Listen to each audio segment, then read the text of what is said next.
Good evening, my fellow fanatics. Welcome to the Fellow Fanatics podcast brought to you by FantasyFootballComp.com.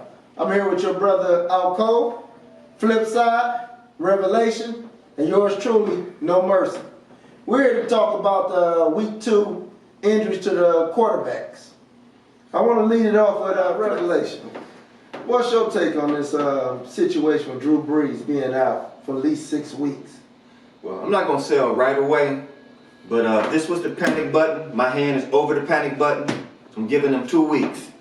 2 weeks to get out of this shell shock mode that they're in, because when Drew Brees went down, I think the whole entire stadium was stunned. And the team had a hard time recovering from that. We saw how they played when what's his name again? Drew Brees went down. Mm-hmm. We saw how everybody, the route running for Michael Thomas was out of whack. Kamara couldn't get nothing done. So, okay, they got shell shocked. He got hurt. It happens. So now we bring in Teddy Bridgewater. This is why my hand is over the panic button, because of Teddy Bridgewater. Since he's been in the NFL, and I understood he got hurt, he dealt with an ACL injury, but even afterward, he hasn't produced anything. And that team is built on precision, that team is built on accuracy, that team is built on, everything has to work together in order for that machine to continue to run. And with the leader of that machine going down, and Drew Brees, I'm not for sure that they're going to be able to get it done, but like I say, my hand is over the panic button. They got 2 weeks. Week 3 and week 4. Okay. And if they don't produce, their season is over. I'm going to give y'all my take on it. Once Drew Brees got injured on his way to the sideline, I put Kamara on the trading block, as well as Michael Thomas. Kamara instantly. Right. Instantly. And I switched Sean Payton at the helm. Wow. Might be a little drastic, but y'all know I like to trade my players anyway, so I might be a little biased, but I'm just looking at Kamara. We go over his stats, what he was. 13 rushes for 45 yards. 1 catch for 15 yards. A grand total of 60 yards. Mm-hmm. From a number 1, number 2 back, drafted, average draft position. So I'm going to sell. I ain't saying I'm going to give him away. You know I'm always trying to stick somebody up. If y'all don't know me, I sell water to a fish. So, used car salesman. So I'll leave it at that. Okay, now flip. AKA flip side.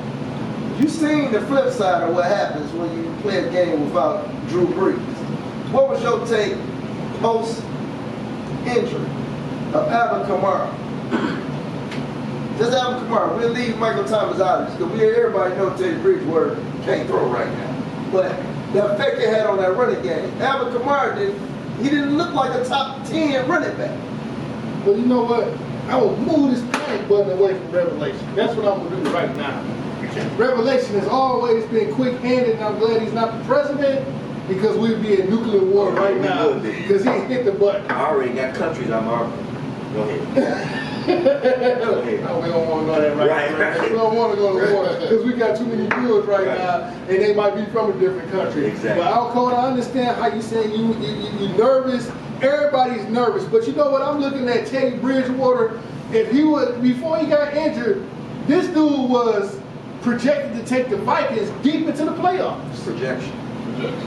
I understand everything's projections, but y'all look at stardom incentives. Y'all look at this and that. To go into your forecasting week, and now all of a sudden, because the whole stadium was at shock. These are players. These are human beings. Yeah. They have emotions. We look at them like, oh, okay, you getting paid $5 million. You getting paid $10 million. They just gave you a new contract. This is guaranteed. This ain't guaranteed. You'll be a free agent. But let's be serious. We look at Le'Veon Bell. He had a third-string quarterback that just kept dumping the ball to him. I think if you keep dumping that ball to Kamara, he gonna pop one eventually. If you load the box, and you got a talent like Michael Thomas out there with Tag in, who can still take the top off of defense, Teddy Bridgewater can still throw that ball. I'm not going to get that crazy now. I'm not going to hit the button. I want to see what they can do when they game plan against an inferior opponent like the Seahawks. It's not like this is the Seahawks when they had the Legion of Boom, when they had their edge rushers and all that. This is a different Seahawks team, and they was playing the Rams, who was in the Super Bowl last year. It's Teddy Bridgewater.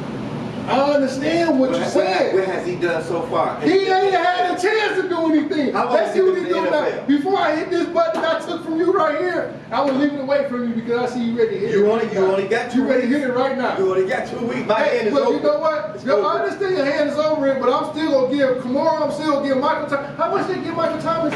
How much money they gave him? A boatload of money, I didn't didn't they? know this was about money. I was talking about performance. At the end of the day, it's always about money. You're not gonna. This is still an NFL quarterback. Production. It's all about This production. guy right now is putting his interview on film. All right, so now we get that's good that you were nice and passionate. So let me give y'all a level-headed conversation. So the only thing that I will say in your defense is, if you played fantasy football for the last couple of years, and you notice one thing about the New Orleans Saints is they usually don't travel well fantasy football-wise, points-wise. Even the great Drew Brees, great game at home, sorry game on the road, that happens. So I do want to see another week or two just to kind of see what happens when you get that good old New Orleans cooking, if it's gonna pan out. But I still don't think Kamara will reach the level that he was a fantasy RB1, 2, or 3 at best. There was only 2 people that made it, even in the conversation of going before him. Maybe Saquon Barkley, maybe Christian McCaffrey. But after that, Kamara was the next man up. And without Drew Brees, I think he'll be effective, but not to superstar fantasy. Well, I don't want you to get it confused. He still is an RB1. I'm just saying, he's not going to be top 2 running back as we draft. Yes. That's all I'm saying. I also want to go on to Ben Roethlisberger. And I'm going to start again with you, Alco. What's your take on James Conner value post Ben Roethlisberger and Juju Smith-Schuster? Well, unlike New Orleans, where I was potentially selling, I'm buying. I think that the influx of Mason Rudolph is actually going to help the fantasy football value of both Juju Smith-Schuster and James Conner. And let me tell you why. I don't think it's a football issue as much as it's a systemic morale issue on that Pittsburgh Steelers team. I saw a depleted team against the New England Patriots, and I saw them rally a little bit once he went down. I saw them rally against the Seahawks, so I'm encouraged. I think guys are going to play harder and rally around Mason Rudolph, and I actually think Mason Rudolph is talented and knows the offense. So I'm buying. I'm looking for an improvement on top of that. Now, to the flip side of that, are you buying or selling, Flip? I'm not biased to Stinson. I'm not from Harvard, and I don't know what this brother was talking about right here. I mean, I'm looking at fantasy, and I'm not buying Rudolph right now. Rudolph, okay. I mean, we looked at what was going on with Juju Smith while Roethlisberger was there. It's not like 1 second, it's not Rudolph. It's Rudolph, but that's okay. We got it. my point is that I'm glad that y'all started They're the same, right? Until you make a name for yourself, you don't have a name. You, the first R that come to my mind. You might be Ravishing. You couldn't hit that low. You might be Rudolph, the red-nosed reindeer. I don't know who you is this week until you get out there and you give me 300-400 yards, 2-3 TD. There's no way that I will mispronounce Patrick Mahomes. I know exactly who he is. Now, like I was saying, to get back on the point with No Mercy, it's not like Juju Smith was out there lighting it up with Ben Roethlisberger, who, by the way, got a Super Bowl on his belt, right? Mm-hmm. So now we just go thrust this guy in there, and then you go tell me that I'm a good star, buying, and then on top of that, ain't Connor hurt too? Yeah. Now we're looking at Samuel. I'm not buying, and they just did what? Hold on, we just had this conversation on the way over here. Didn't they trade away their first round pick? Yeah. What are these guys doing over there? Please. Yeah, but you gotta also look at it. What he did with Vance McDonald. Yeah. 2 touchdowns. And if I might interject, when I say systemic, what I'm talking about is guys wanting to play for you, guys wanting to rally around him. Yeah, he got 2 Super Bowl rings, but since then there's been a lot of noise come out of that locker room. There's been a lot of things that happen that are said and unsaid. The departure of Antonio Brown, the departure of Le'Veon Bell, a lot of the noise that's coming out of that locker room. The way they departed. The way they departed too. And the way he decided to retire, then come back, and he's been in, he's been out. I think the toll has been on that team, and that's what I'm talking about. I'm not talking about being Roethlisberger of the past.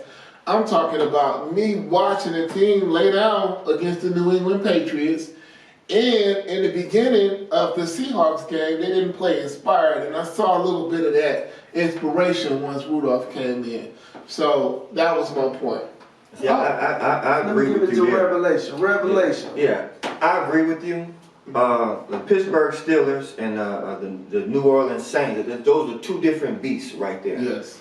With Pittsburgh, I believe Roethlisberger going down is basically doing the team justice, because we just heard Alco mention how, you know, in so many words, Roethlisberger lost control of the his locker room. Mm-hmm. No respect. That was one of the big things that AB was talking about. Respect me as a man. So now AB done left, Le'Veon left. So it makes me wonder, are the players that are left there, are they a little disgruntled with Roethlisberger, with his performance, with his attitude, on the field, off the field? Okay, so now he's gone, and they bring in Mason Rudolph. This is going to allow everybody to get a fresh start. Yeah. This is going to allow everybody to step back, regroup, and get them. We're only in week 3, so they have a chance to get their season together before it really gets out of control. Mm-hmm. But see, when it comes to the New Orleans Saints, they wanted to play for Drew Brees. They got along well with Drew Brees. Mm-hmm. And the way that team operated, like I said, everything was dealing with precision and accuracy there. I believe with Pittsburgh, Juju, in my book, he is a wide receiver 1. Mm-hmm. And I believe he's going to be able to show that within these 2 weeks, once Mason gets acclimated to the system and really begin to utilize the tools that are around him, I think you're going to see a progression in his play. As to where I think if Roethlisberger would have stayed in throughout the season, I think you would have saw them, digress. And they probably wouldn't even made the playoff with Roethlisberger. They might have a chance of making the playoff with Mason Rudolph. That's my take. Okay, with that being said, what's your take on Cam Newton? Scam Newton.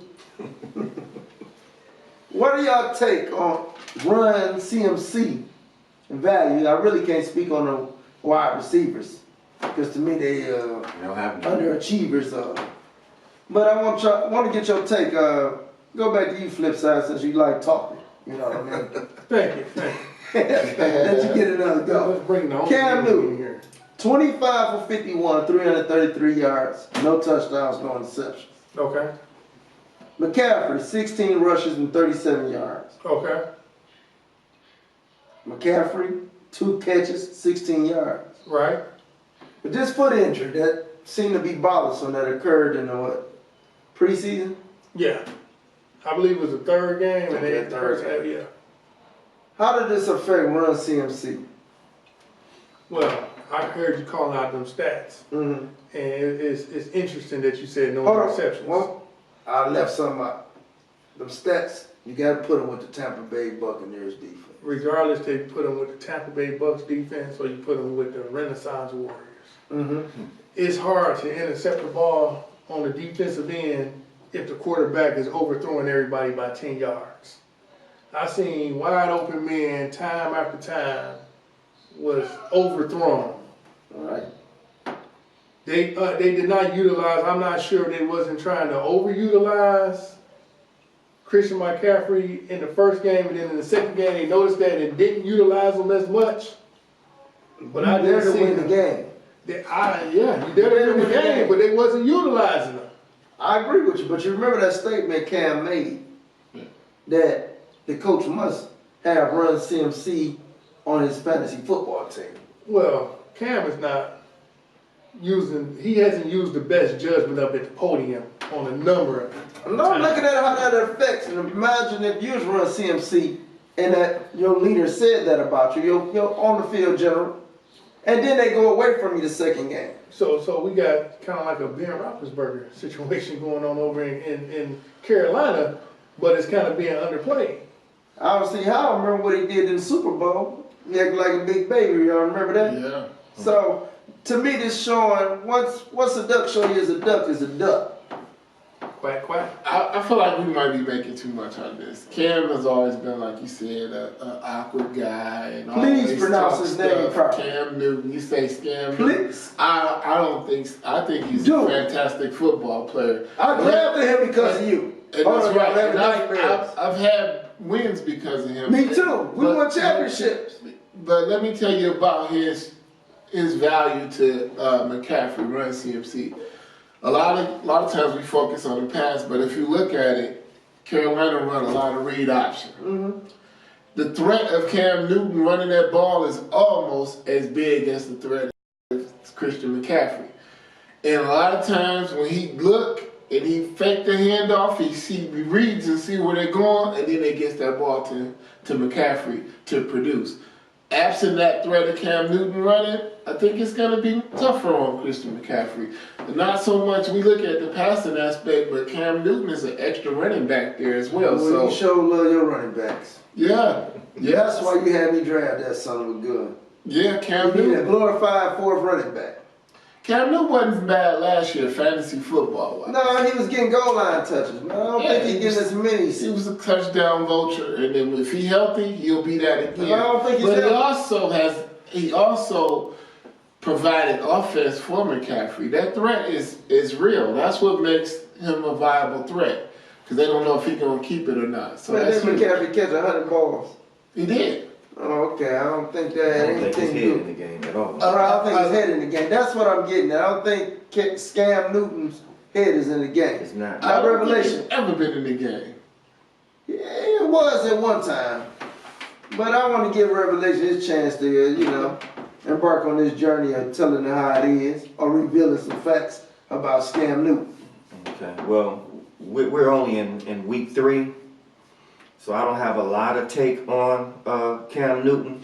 All right, y'all. We'll But be I back will for say, this. but I will say, something is going on inside his head besides football. I could tell that just by his stylist coming up to the podium, dressed the way he dressed, feminism, high heels, everything about him is all out of whack. Oh, yeah. I mean, he looked like he ain't really come to play. And I think until he get his head in the game, refocus, I don't know. Cam probably gonna be hurt the rest of the year if he don't get his mind right. Can we talk about the piss poor ownership that he got that can't seem to get him a quality wide receiver? It's so easy to talk about him and his inaccuracy sometimes, but Dude, you got when can he get a quality wide receiver? When can he hit the wide receiver? That's the problem. You don't care who. Man, now you about to defend a guy that couldn't hit Calvin Benjamin. Calvin Benjamin? Calvin Benjamin. Couldn't be hitting Buffalo either. Because that joker couldn't throw either. Because Calvin Benjamin He couldn't couldn't be hitting nowhere. Where he work at now? Is he still in the league? Is he still playing? Exactly. Listen to what I'm saying. The guy Exactly. blew his knee out messing around with Scam Newton. Man, come on now. What's that? Issues. Them head issues. Scam Newton. I stand corrected. I wouldn't be dropping him. Oh, Might be, Speaking might of be dropping. concussion protocol going on. Like, you can't tell me his head is in the game. Look at him. He always been weird though. man, not that. Man, it's gone to a whole nother level now. Man. To all of our fellow fanatics out there, if you have Cam Newton on your team, you need to drop him, and you need to drop him quick. I apologize for ending our podcast.